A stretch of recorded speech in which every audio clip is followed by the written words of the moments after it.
सामान्यतया जेठको महिना केही गर्मी हुन्छ। तराई क्षेत्रमा निकै गर्मी हुने यो बेला राजधानी काठमाडौँमा पनि गर्मी नै हुने गर्छ।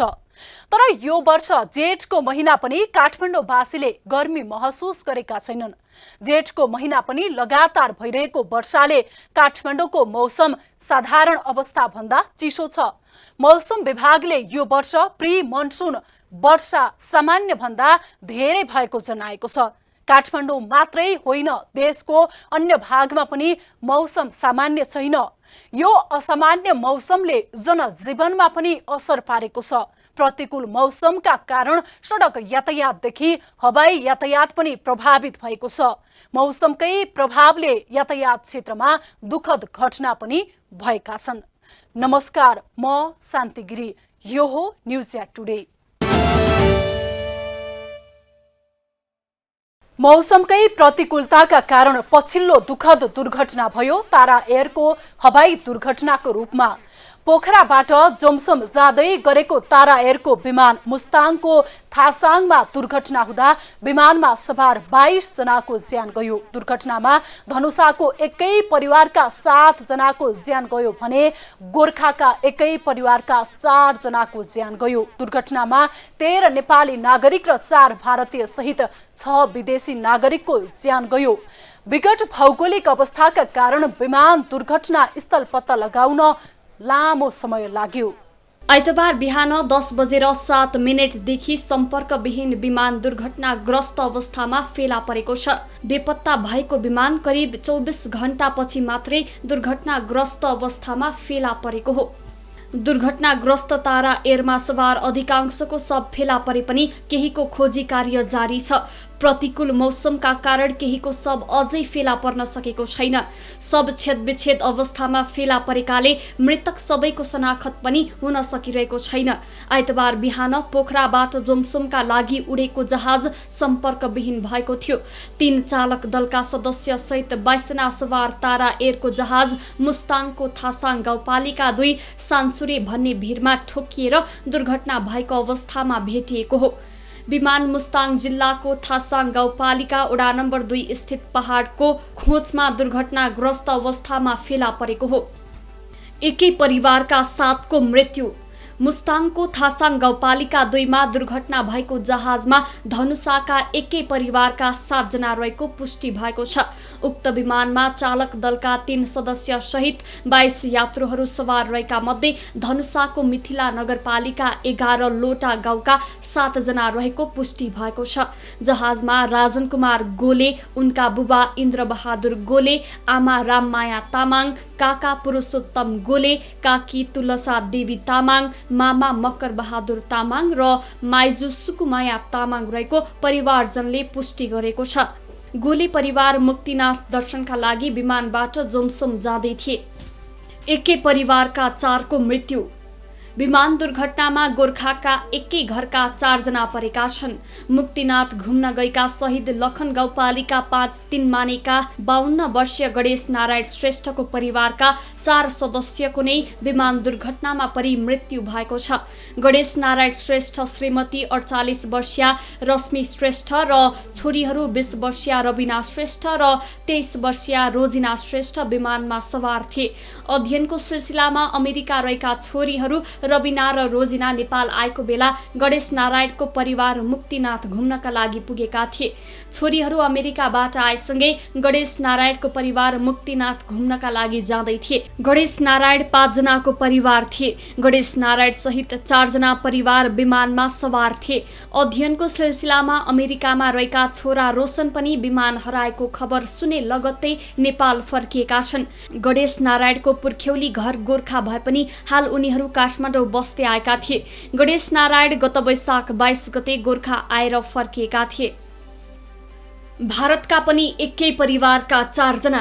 यस्तै भारतबाट जोमसोम घुम्नका लागि पुगेका पर्यटक जोमसोम पुग्न नपाई बीच बाटोमै अस्ताएका छन्। वैवाहिक जीवनबाट अलगिएर छुट्टा छुट्टै बस्ने भारतीय जोडी वर्षमा 10 दिन छोराछोरीसँग समय बिताउन अदालतले दिएको आदेशसँगै उनीहरूले घुम्नका लागि नेपाल रोजेका थिए। तर विडम्बना, मुक्तिनाथ दर्शन गर्न नपाउँदै एकै परिवारका 4 भारतीय पर्यटकले समेत सोही विमान दुर्घटनामा परि ज्यान गुमाए। पाइलट भएको 1 वर्षमै विलिन। दुर्घटनाग्रस्त विमानमा को पाइलटको रूपमा रहेका रुकुम पश्चिम चौरजहारी नगरपालिका 3 का 25 वर्षीय उत्सव पोखरेलले 1 वर्ष अगाडि मात्रै फिलिपिन्सबाट पाइलट कोर्स गरेका थिए। 30 अप्रिल 2021 देखि उनी तारा एयरमा जोडिएर काम गर्न थालेका थिए। उनले 1 वर्षदेखि विमान उडाइरहेका थिए। 10 कक्षासम्म चौरजहारी अध्ययन गरेका उनले +2 को अध्ययन काठमाडौँमा गरेका थिए। उत्सवले उडान गर्न थालेपछि उनका दाई उमेश पनि पाइलट कोर्स गरिरहेका छन्। पोखराबाट जोमसोम उड्नु अघि उनले बुबा मणिराम पोखरेलसँग छोटो टेलिफोन संवाद पनि गरेका थिए। बुबाको आशीर्वाद सहित उनी जोमसोम उडेका थिए। उत्सव पोखरेलको निधनले अहिले गाउँ नै शोकमा छ। यसरी भेटियो सम्पर्कविहीन विमान। आइतबार बिहान पोखराबाट मुस्ताङका लागि उडेको तारा एयरको 9NAET ट्विन अटर विमान 10:07 मा सम्पर्कविहीन भयो। सम्पर्कविहीन विमान नेपाली सेना, सशस्त्र प्रहरी बल र नेपाल प्रहरीका सुरक्षा अधिकारीहरूले खोजी कार्य जारी राखे। खराब मौसमका कारण आइतबार दिनभर खोज्दा विमान भेटिएन। विमानको खोजीमा 2वटा हेलिकप्टर प्रयोग गरियो। फिस्टेल एयर र नेपाली सेनाको MI-17 हेलिकप्टरले हवाई मार्गबाट आइतबार दिनभर नै सम्पर्कविहीन भएको विमान खोजी गरे।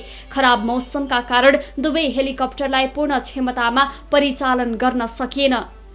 म्याग्दीको शेख माथिको आकाशमा पुगेपछि सम्पर्कविहीन विमान सुरुमा मुस्ताङको थासाङ गाउँपालिका 3 लेतेमा पुगेर बेपत्ता भएको आशंका गरिएको थियो। पाइलट प्रभाकर घिमिरेको लोकेसन ट्रेसिङ गर्दा सोही आसपास लोकेसन ट्र्यास भएको हुँदा सेनाले सो क्षेत्रमा मुस्ताङको घाँसा पोस्टबाट 65 जना सैनिक टिम परिचालन गरेको थियो।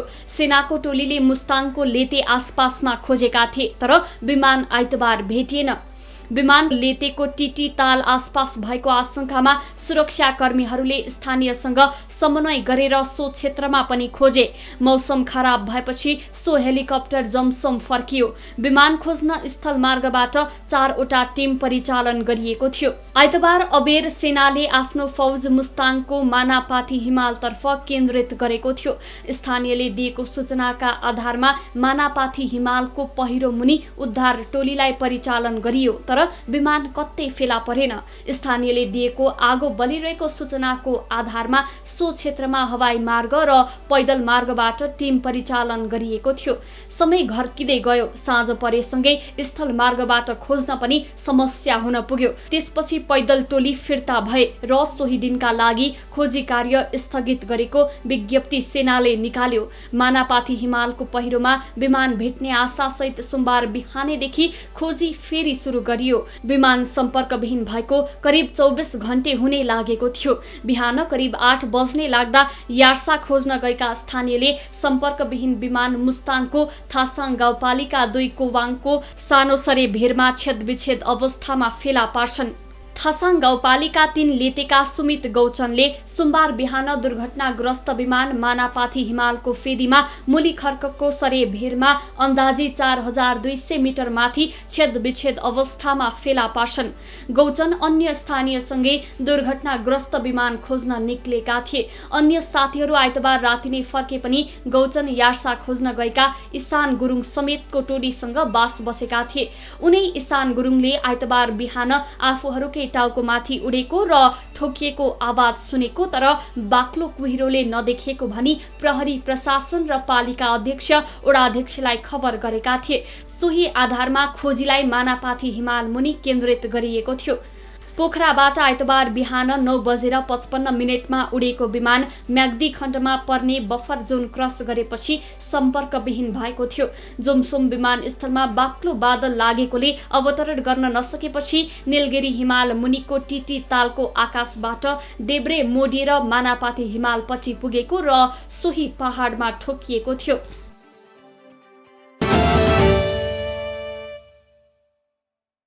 पटक पटक भइरहन्छन् नेपालमा विमान दुर्घटना। भौगोलिक अवस्था र प्रतिकूल मौसममा पनि विमान उडाउनु पर्ने दबावका कारण यस्ता दुर्घटना हुने गरेको हवाई उड्डयन विज्ञहरूको भनाइ छ। सन् 1951मा नेपालमा हवाई सेवा सुरु भए यता भएका साना ठुला दुर्घटनाको संख्या 100 भन्दा बढी नागिसकेको छ। यस्ता दुर्घटनामा अधिकांश अवस्थामा दुर्घटनाको कारण मानवीय त्रुटि रहने गरेको बताउने गरिन्छ। तर नेपालको हवाई आकाशमा उड्ने गरेका पुराना हवाई जहाज पनि कतै दुर्घटनाका कारण त होइनन्, आम चासोको विषय हुने गरेको छ। आइतबार दुर्घटना भएको तारा एयरको विमान पनि 43 वर्ष पुरानो भएको पाइएको छ।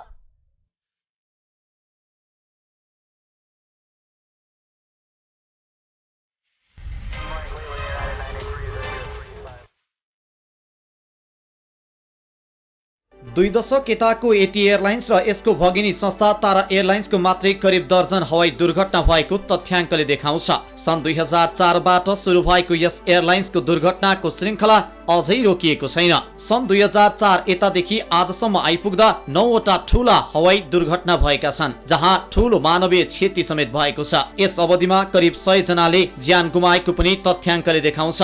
यो कहाली लाग्दो श्रृङ्खलाका पछाडि कहिले विमानमा प्राविधिक समस्या त कहिले चरासँग विमान ठोकिने अनि खराब मौसम नै मुख्य कारण रहेको खुल्न आएको छ। यसरी विश्वमा सबैभन्दा छिटो र सुरक्षित मानिएको हवाई यात्रा नेपालमा भने असुरक्षित बन्दै जानु पक्कै पनि राम्रो कुरा होइन।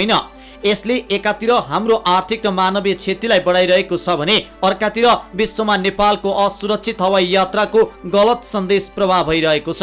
सवारी साधनको हकमा नेपालमा 20 वर्ष आयु भएका सवारी साधन सडकमा गुड्न पाइँदैन, तर विमानको हकमा भने यस्तो सीमा अझै तोकिएको छैन। हवाई सीमा कति वर्ष पुरानो हुन्छ, हवाई सीमा कति वर्ष पुरानोसम्म सञ्चालन गर्न पाइन्छ भन्ने स्पष्ट मापदण्ड अझै निर्धारण गरिएको छैन। यद्यपि जोखिमपूर्ण थोत्रा पुराना जहाजहरू प्राविधिकको नियम अनुसार 20 वर्षभन्दा पुराना जहाजहरू आयात गर्न र उडाउन पाइँदैन। तर नेपालमा एउटा कम्पनीले अर्को कम्पनीलाई बेचेको खण्डमा अथवा भाडामा दिएको खण्डमा जति पुरानो हवाई पनि सञ्चालन गर्न खुल्ला छ। आइतबार मात्रै दुर्घटनाग्रस्त भएको एटी एयरलाइन्सको भगिनी संस्था तारा एयरलाइन्सकै उक्त जहाज पनि आजभन्दा 43 वर्ष अगाडि निर्माण भएको पाइएको छ। क्यानाडाको डी हेभिल्यान्ड कम्पनीले बनाएको यस विमानले पहिलो उडान सन् 1979 अप्रिल 21 मा गरेको थियो। त्यसयता यस विमान 8 पटक स्वामित्व परिवर्तन भएको छ। विमान बनेको 19 वर्षपछि यस विमान नेपाल भित्रिएको पाइएको छ। सन् 1998 मा यो विमान नेपाल भित्रिएको हो।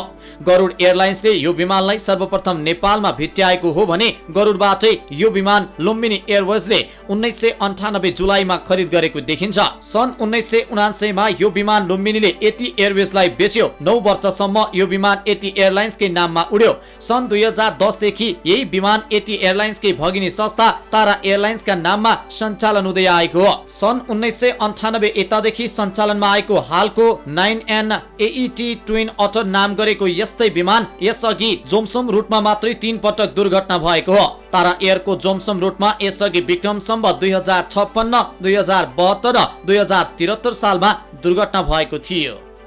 2.5 दशकको अवधिमा यतिकै करिब दर्जन हवाई दुर्घटना। सन् 2004 मा लमजुङमा एटी एयरलाइन्सको विमान दुर्घटना हुँदा 3 जनाको मृत्यु। सन् 2006 मा जुम्लामा एटी एयरलाइन्सको विमान दुर्घटना हुँदा 9 जनाको मृत्यु। सन् 2006 मा एटी एयरलाइन्सको विमान जुम्लामा दुर्घटना हुँदा 9 जनाको मृत्यु। सन् 2010 मा यतिकै भगिनी संस्था तारा एयरलाइन्सको विमान ओखलढुङ्गाको श्रीचौर गाविसमा दुर्घटना हुँदा 22 जनाको मृत्यु। सन् 2010 मै खोटाङबाट उडेको तारा एयरको विमान पालुङ्गे डाँडामा दुर्घटना हुँदा 22 जनाको मृत्यु। सन् 2011 मा हुम्लाको सिमिकोट विमानस्थलमा अवतरणका क्रममा ताराकै एयरको डोनियर 228 जहाज दुर्घटनाग्रस्त। सन् 2010 मे 23 मा यतिकै भगिनी संस्था तारा एयरलाइन्सको जहाज सुर्खेत विमानस्थलमा आपतकालीन अवतरण। नेपालमा हवाई सेवा सन् 1951 बाट सुरु भएदेखि हालको तारा एयरको दुर्घटना सहित हालसम्म हवाई दुर्घटनाको संख्या 100 नागेको छ। तीमध्ये अधिकांश दुर्घटना CFT control flight into terrain रहेको र 80 देखि 85% दुर्घटना मानवीय त्रुटिले गर्दा नै भइरहेको हवाई विज्ञ युवराज भट्टराई बताउँदछन्। नर्मली एउटा राम्रो उडिरहेको जहाज डाँडामा ठोकिन्छ भने त्यसमा मौसमलाई दोष दिनु मिल्छ कि वेदर खराब भइदियो, पाइलटलाई चाहिँ पाइलटले त्यो मौसममा उड्नु नहुने किन उड्यो भन्ने क्वेसन आउँछ कि यो बडा कन्फ्लिक्टिङ कुरो छ।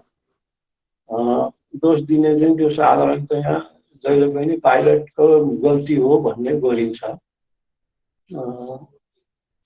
तर अब अरू पक्षहरू जस्तो पाइलट त एक्लो मान्छे भयो, तर अरू पक्ष भनौँ जहाजको मेन्टेनेन्सदेखि लिएर सबै कुरो कस्तो छ, त्यो प्रपर छ कि छैन, त्यसलाई नागरिक उड्डयन प्राधिकरणका इन्सपेक्टरहरूले चेक गरेर बेला बेलामा फिट छ छैन भन्ने हेरेका छन् कि छैन, मोनिटर भएको छ कि छैन, त्यो कुरो अर्को हो। त्यो चाहिँ प्राविधिक गडबडी भएको छ भने। नेपालमा पहिलो विमान दुर्घटना विक्रम सम्वत 2012 मा भएको थियो। कालिङ्गा एयरको यो दुर्घटनामा 2 जनाको निधन भएको थियो। यस्तै विक्रम सम्वत 2013 जेठ 13 गते अर्को दुर्घटना भयो। इन्डियन एयरलाइन्सको यस विमान दुर्घटना हुँदा 14 जना यात्रीको दुःखद निधन भयो। त्यसपछि साना ठुला दुर्घटनाहरू थपिँदै गए। सडक दुर्घटना जस्तै विमान दुर्घटनामा यात्रीहरूलाई घाइते अवस्थामा उद्धार गरिएका उदाहरणहरू ज्यादै कम मात्रामा आउने गरेको भए पनि केही मात्रामा घाइते भएका घटनाहरू पनि नभएका होइनन्। तर पनि विमान दुर्घटना आफैमा एउटा कहाली लाग्दो अवस्था त हुनै, तर यसरी पटक पटक नेपाली आकाशमा विमान दुर्घटना दोहोरिने श्रृङ्खला नेपालको हवाई क्षेत्रप्रति नै प्रश्न उठ्न थालेको छ। के साँच्चै नेपाली आकाश असुरक्षित नै छ त भन्ने प्रश्न यति बेला चुनौतीका रूपमा उभिएको छ। यस्ता छन् हवाई दुर्घटनाका कारक। प्रतिकूल मौसम। नेपालमा हाल घटिरहेका दुर्घटनाका कारणहरू मध्ये प्रतिकूल मौसम एउटा प्रमुख कारणका रूपमा रहेको छ। हालसम्म घटेका अधिकांश दुर्घटनामा खराब मौसम एउटा कारक तत्वका रूपमा रहेको छ। उडान सम्पादन कार्यका लागि वायुमण्डलमा एउटा निश्चित स्तरको हावाको वेग, बाह्य दृश्य, वायु चाप, तापक्रम, आर्द्रता आवश्यक हुन्छ। निर्धारण स्तरमा यी तत्त्वहरूको उडान सम्पादन कार्यमा निरन्तर सहयोग पुर्याइरहेको हुन्छ। यसको विपरीत यी तत्त्वहरू मध्ये कुनै पनि तत्त्व असमान र उग्र हुने बित्तिकै उडान सम्पादन कार्य जोखिमपूर्ण हुन्छ।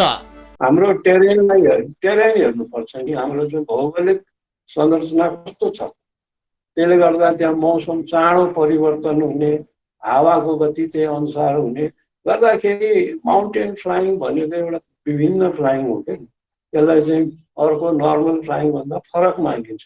हावा हेर्नुपर्छ, वेदर हेर्नुपर्छ। त्यसकारण असुरक्षित चाहिँ म भन्दिनँ, तर हामीहरूको इन्भाइरोमेन्ट नै त्यस्तो छ होइन। हामीले के गर्ने अब? जमसममा एयरपोर्ट नबनाएर तराई खोजेर बनायो भने के मतलब? के जानु छ जमसम। त्यसकारण लुग्ला पनि त्यसै हो, लुग्लामा अर्को ठुलो एयरपोर्ट बनाउनु सकिँदैन, ठाउँ छैन। अब त्यहाँ अब मान्छे जान चाहन्छन् भने त रिस्क त छ नि, रिस्क छ, तर त्यो पनि क्यालकुलेटेड रिस्क हो क्या। त्यसकारण त्यो म चाहिँ असुरक्षित भन्ने शब्द चाहिँ प्रयोग गर्न चाहन्छु। भौगोलिक अवस्था। नेपालको भौगोलिक बनावटको यथार्थलाई दृष्टिगत गर्दा असुरक्षित उडान र अवतरणको सन्दर्भमा जहाँ दुर्घटना अन्य पक्षहरूमध्ये भौगोलिक अवस्थाको भूमिका पनि त्यत्तिकै रहेको छ। मानवीय त्रुटि र खराब मौसमपछि दुर्घटनाको तेस्रो कारकका रूपमा रहेको यहाँका डाँडाकाँडा तथा पहाडी भूभागलाई लिन सकिन्छ। हाल नेपालमा घटिरहेका अधिकांश दुर्घटना आकस्मिक रूपमा उत्पन्न प्रतिकूल मौसमलाई छल्न क्रममा आसपासका डाँडाकाँडामै ठोकिएर हुने गरेको छ। जहाज प्रकारको दृष्टिकोणले दुर्घटनामा ट्विन अटर सबैभन्दा बढी देखिएको भए पनि नेपालको उड्डयन परिवेशका लागि आन्तरिक अपरेसनमा रहेका अन्य टाइपको जहाजहरू मध्ये सबैभन्दा उपयुक्त मानिन्छ। ट्विन अटर जहाज हवाई सेवा सुरु भएदेखि नै आन्तरिक उडानमा सबैभन्दा बढी समय उडान भरेर अग्रपंक्तिमा छ।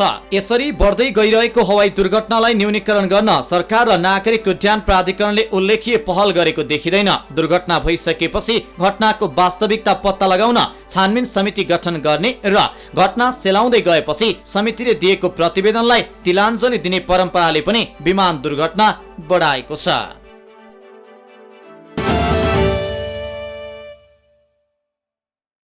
मुस्ताङमा दुर्घटनाग्रस्त विमानको खोजी भइरहँदा आइतबार संसदमा आगामी आर्थिक वर्षको बजेट पेश हुँदै थियो। बजेट लगत्तै संसदको विशेष समय लिएर नागरिक उड्डयन मन्त्री प्रेम आलेले विमान दुर्घटनाको विवरण संसदलाई अवगत गराउनु भएको थियो। बजेट निर्माण अहिलेसम्म चासोमा नदेखिएको कुरा हवाई सुरक्षाको कुरा पनि हो। बजेट पेश हुने दिन नै हवाई दुर्घटनाले हवाई सुरक्षामा पनि उचित बजेटको व्यवस्था सहित कार्य अघि बढाउने प्रेरणा सरकारलाई होला। यसबीच जारी बजेट प्रति विभिन्न दलका नेताहरूको धारणा कस्तो रह्यो त हेर्नुहोस् यो रिपोर्ट। आइतबार सरकारले आगामी आर्थिक वर्ष 2079-80 का लागि बजेट सार्वजनिक गर्यो। अर्थमन्त्री जनार्दन शर्माले संसदमा करिब 3 घण्टा लामो समय खर्चेर बजेट प्रस्तुत गरे।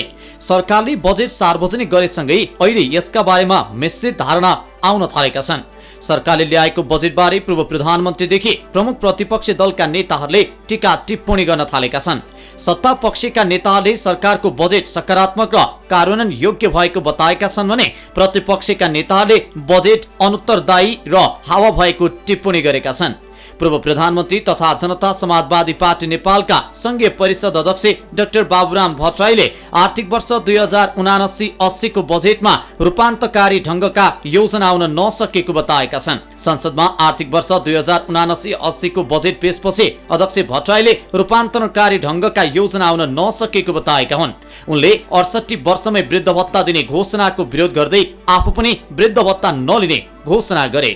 देशभित्रको पुँजी परिचालन र वैदेशिक लगानी आकर्षित गर्ने एउटा गुणात्मक प्रकृतिका योजनाहरू आउनु पर्थ्यो। त्यस्तो केही पनि आएन। सामान्य सुधारात्मक कुरा पनि यति मात्र कुरा गरेर वैदेशिक लगानी ठुलो मात्रामा आउँछ, उद्योग धन्दा खुल्छन् र हाम्रो व्यापार घाटा घट्छ भन्ने मलाई लाग्दैन।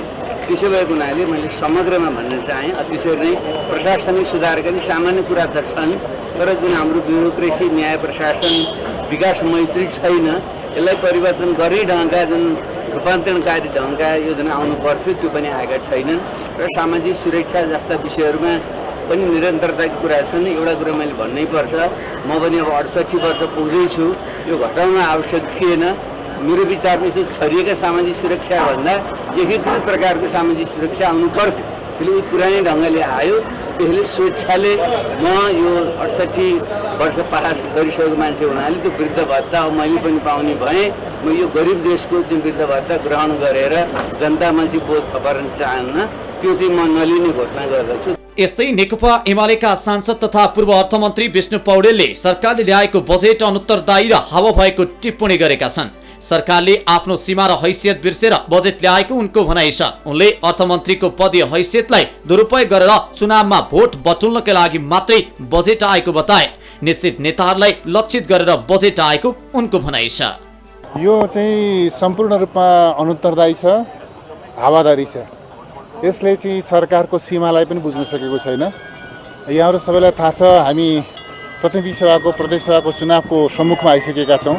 यो सरकार चुनावी सरकार हो। स्वयं अर्थमन्त्रीले चुनावका निम्ति समेत बजेट प्रस्ताव गर्नुभएको छ। चुनावी बजेट, चुनावी सरकारले जसको म्याद, जसको आयु 5 महिनाको छ, उसले चाहिँ दीर्घकालीन प्रकृतिका 5 महिना होइन 5 वर्ष 25 वर्षका योजनाहरू अघि सारेको छ। यो यसले आफ्नो सीमा, आफ्नो हैसियत बिर्सेर यो बजेट आएको छ, पहिलो कुरा। दोस्रो कुरो, यो चाहिँ बजेटमा यो चाहिँ चुनावमा भोट बटुल्ने त्यो नियत राखिएको छ यसमा। दोस्रो, अब यो मैले कहाँ के भनिरहनु परेन, चुनावमा भोट बटुल्ने त्यो चाहिँ पदीय हैसियतलाई दुरुपयोग गरेर, सरकारको अर्थमन्त्रीको हैसियतलाई दुरुपयोग गरेर चुनावमा भोट बटुल्ने त्यो नियत राखिएको छ, दोस्रो कुरा। तेस्रो कुरो, यसमा चाहिँ दीर्घकालीन महत्त्वका आयोजनाहरू हावादारी प्रकृतिका छन्। यस्तै नेकपा माओवादी केन्द्रका सांसद वर्षमान पुनले बजेटले कृषि क्षेत्रलाई प्राथमिकता दिएको बताएका छन्। उनले बजेटले उत्पादनमुखी अर्थतन्त्रतर्फ लगेको बताएका हुन्। कृषि क्षेत्रको प्राथमिकता, त्यहाँ दिएको अनुदानहरू, त्यहाँ लिएका कार्यक्रमहरू, त्यसै गरी आगामी वर्षमा 30% आयातलाई प्रतिस्थापन गर्ने कृषिजन्य आयातलाई लगायतका कुराहरू नयाँ हुन्। यसले हाम्रो उत्पादन वृद्धि गर्छ, कृषि क्षेत्रमा आत्मनिर्भर बनाउँछ।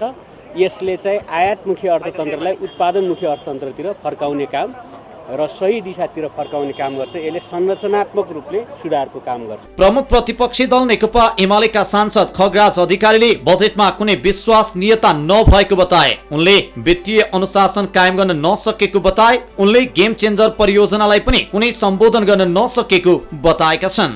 यो बजेटमा कुनै विश्वसनीयता छैन। यो कार्यान्वयन गर्न ल्याएको बजेट यो बजेटले आर्थिक जुन सङ्कटापन्न अवस्था छ त्यसलाई कुनै सम्बोधन गर्न सकेन र यसले नयाँपन केही पनि दिएन र जो वित्तीय सङ्कटहरू छन् ती सङ्कटलाई सम्बोधन गर्न सकेन र विकास परियोजनाहरूका सम्बन्धमा समेत यसले जुन उचाइका साथ सम्बोधन गर्नुपर्ने थियो त्यो गर्न सकेन। वित्तीय अनुशासन कायम गर्न पनि सकेन र हुँदा त अब हामी रमाइलो मान्यौँ, हामीलाई कनिका छरेको भन्थे होइन।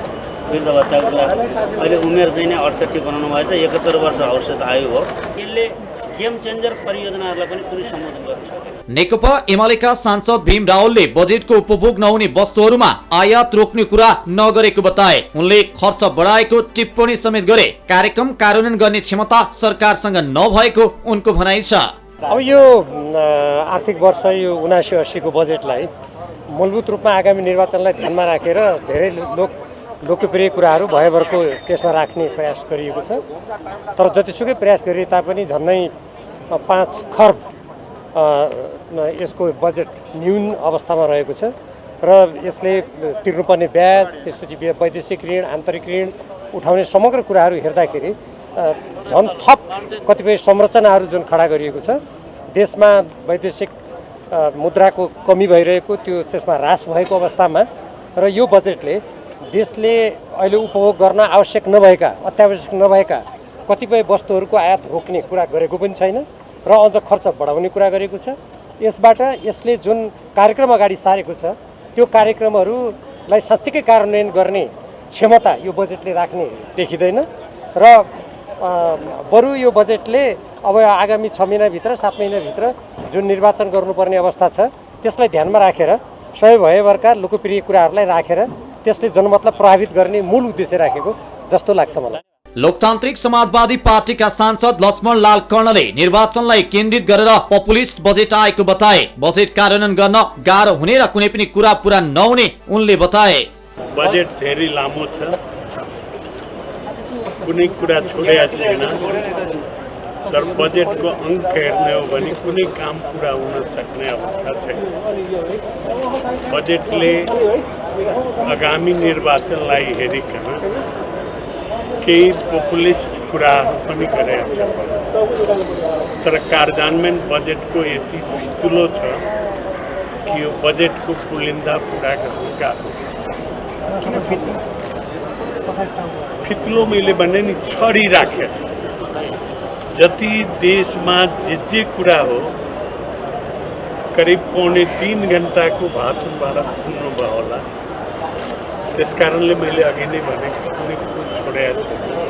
कुनै कुरा पुरा सञ्चार तथा सूचना प्रविधि मन्त्री ज्ञानेन्द्र बहादुर कार्कीले बजेटले कृषि, ऊर्जा, पर्यटन र कनेक्टिभिटीलाई महत्त्वका साथ अगाडि बढाएको बताए। अन्तर्राष्ट्रिय व्यापार असन्तुलनलाई 5 वर्षभित्र अन्त्य गर्न जोड दिएको पनि उनले उल्लेख गरे। उनले बजेट सकारात्मक र कार्यान्वयन योग्य भएको बताएका छन्। यो बजेटले कृषि, ऊर्जा, पर्यटन र कनेक्टिभिटीलाई महत्त्वका साथ अगाडि बढाएको छ र अन्तर्राष्ट्रिय व्यापार असन्तुलनको जुन कुरा छ त्यसलाई 5 वर्षभित्रमा अन्त गर्ने कुरामा यसले जोड दिएको छ।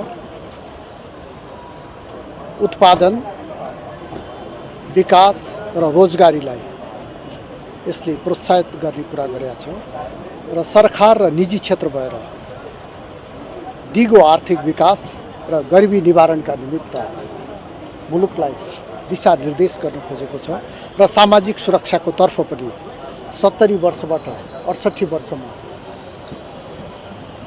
वृद्ध भत्तालाई यसले अगाडि सारेको छ। नेपाल उद्योग वाणिज्य महासंघका अध्यक्ष शेखर गोल्छाले सरकारले ल्याएको बजेटबाट आफूहरू उत्साहित भएको बताए। उनले सबै कुरा अध्ययन गर्न बाँकी रहेको भए पनि उद्योग वाणिज्य महासंघले उठाएको धेरै विषयलाई सरकारले बजेटमा समेटेको बताएका छन्। एउटा कुराबाट हामी के उत्साहित भएको छु भने उत्पादनमूलक भनेर भनिएको छ होइन, उत्पादनलाई बढी प्रोत्साहन गर्ने भनेर। अब यसको पुरै डिटेल त आउनु बाँकी नै छ, धेरै कुराहरू त अहिले हामीले अध्ययन गर्न बाँकी नै छ। तर यसो सरसर्ती हेर्दाखेरि उत्पादनमा जुन हामीले उठाइरहेको उद्योग वाणिज्य महासंघले उठाइरहेको धेरै विषयहरू समेटिएको पनि छ, बोलिएको पनि छ। हामीले साना र मझौला औद्योगिक व्यवसायहरूलाई सरल कर्जाको कुरा गरेको त्यो पनि एड्रेस भएको छ। हामीले ठुला उद्योगीहरूलाई जग्गा हदबन्दीको कुरा गरेको त्यो पनि एड्रेस भएको छ। हामीले निर्यातमा केही सहुलियत हुनुपर्छ भन्ने कुरा त्यो पनि एड्रेस भएको छ होइन। अनि त्यसपछि हामीले इन्भाइरोमेन्ट क्लियरेन्समा टाइम बाउन्ड हुनुपर्छ भनेर भनेका थियौँ, त्यो पनि एड्रेस भएको छ। उनले सरकारले ल्याउने बजेट नकारात्मक नभई सधैँ सकारात्मक हुने गरेको बताए। उनले यस पटक सरकारले कृषि तथा उत्पादनलाई बढी जोड दिएकै कारण उद्योगी व्यवसायहरू उत्साहित भएको बताएका छन्।